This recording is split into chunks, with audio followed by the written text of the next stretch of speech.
So in Linux, a shell refers to a program that interprets the commands we type in our terminal program or emulator. Now, if you're a Power Linux user, no doubt you've used a shell in some capacity in the past. Now, there's several shells available in Linux, such as the Bourne shell, also known as SSH, the C shell, also known as CSH, TC shell, TCSH, the Korn shell, also known as KSH, and the Bourne Again shell, also known as Bash. Now, in this course, we're going to be working with the Bash shell only. Now, the Bash shell is very popular in the developer community, so we chose it for that reason. But with that said, you should be able to use another shell with minimal changes to what you see me doing in this video. So let's swing over now to Linux and start making some changes. Alright, so the first thing we want to do is open a shell terminal window. So I'm going to come up here and select terminal, or I could have typed it into the window there, just in the middle of the screen. And I'm going to type cd tilde to make sure that I'm in the home folder. And I can type pwd to confirm that I'm in the home folder, which I am for this user. And what I'm going to do now is download a file that configures the command prompt to make it really convenient for Git users, so we can sort of see what's happening when we navigate through the various folders. So we're going to download that by typing curl curl space minus a capital O space https :/raw.github/usercontent.com /git/git/master/contrib/completion, and then finally git-prompt.sh, and press enter there.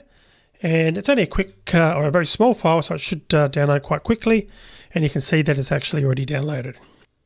Now what we need to do is we need to edit a file so that this particular script is invoked and started every time we open a shell. Because we're using bash, the file that we want to edit is bashrc. So we're going to type in vi space dot bashrc, and I don't need to specify the folder with the tilde because we've already figured out that we're in the home folder. So I press enter there now. Now, depending on your Linux configuration, this file may be empty, or you may have what's, as you can see in this case, a heap of commands. So in the case of no commands, you can just press the I and start typing. But in my case, I want to go down to the end of the file. So I'm just going to move down to the bottom of the file, very last line, so that we're not affecting anything else that's running on this machine. Then I'm going to press the $, press A, and press enter.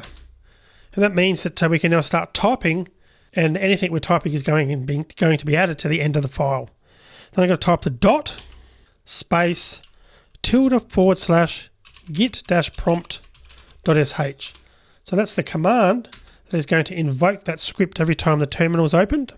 Now we need to type in a couple of export lines. So export git, and need to type this making sure you've got the same case and you've typed it exactly this way.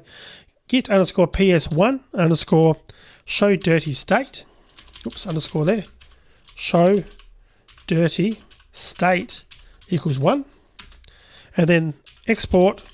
Now this one's a bit of a mouthful, so I'm just going to type it, or say it as I'm typing it. So export ps1 equals single quote, left square bracket, \lowercase u, the @ sign, \lowercase h, the space, \w and the $, left parentheses, __ git, _ps1, space, then a double quote, space, left parentheses, %s and right parentheses, the double quote, the right parentheses, the right square bracket, the \, the $, a space, and a single quote. Now in terms of the file that I downloaded and also this command, they're both available as a resource, or in the resources section of this video.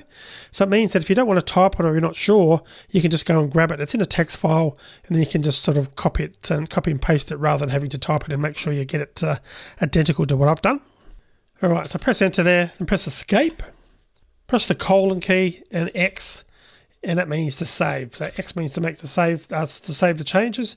So now if I type in cat space dot bashrc, Right down the bottom of it showed the whole file in my case, but right down the bottom is the 3 commands that I added.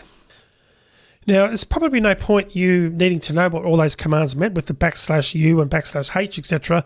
What we've really done is we've configured the command line prompt so that it's very intuitive and gives us the information we need when we're using Git. So you'll see that working a little bit later in the course. For now though, I'm going to type exit to close down the terminal. I'm going to actually open another one up again. And notice how the command prompt has changed a little bit. We've got these square brackets. And as we start using Git, we'll find that that shows us things in a various order that makes sense to us as Git users. But more on that in future videos. For now though, what I'll do is I'll swing over to a slide just to give you a sample of what this is going to look like. Alright, so once we get going in future videos, what you're seeing on the screen is a sample of what you can expect to see in Bash when using Git.